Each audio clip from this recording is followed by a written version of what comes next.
Hello, ladies and gentlemen. The EU has moved a step closer toward having a joint military force by signing an agreement on a permanent command structure. PESCO, or Permanent Structured Cooperation, was signed by 23 members of the 28-strong European Union on Monday, which is today. The EU Foreign Policy Chief Federica Mogherini supported the move, hailing it as an historic moment. Backed by a €5 billion EU defense fund, PESCO will enable member states to use the economy of scale of Europe and, in this matter, to fulfill the gap of output that we have. Did that make any sense to you folks? Well, that's what they said. The agreement signed by 23 defense ministers in Brussels will come into force in December, after which members will be legally bound to participate in projects under PESCO.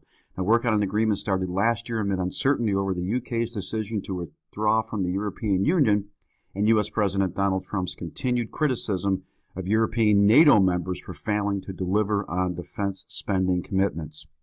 Now, European heavyweights, Germany and France, are leading the effort to bring the EU closer to having a permanent joint armed force.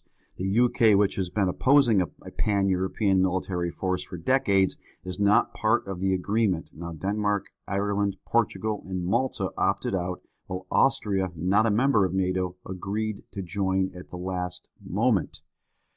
So this is interesting, folks. Would this be something that Europe and the European Union would do instead of participating in NATO? And you know, honestly, folks, what is this all about? Ultimately, it's all about Russia. It's all about a potential, I'm starting to think, likely war with Russia. The powers that be seem to want this.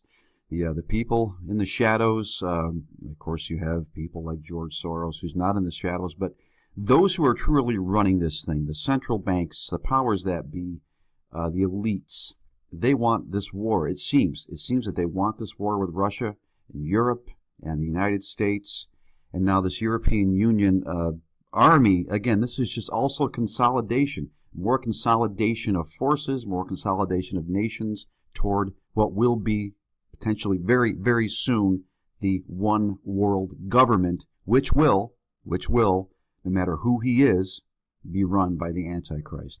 Anyway, folks, I will leave you a link to this. It might be a lot to digest. I don't know. There's more to read there. And when it comes to links, I'd ask you please to check out the link to my latest fiction book, Fortress, a Wayfarer's Story. Now, the Kindle's only $1.99. If you're signed up through the Kindle Unlimited program with Amazon, you can read it for free. The paperback is $7.99.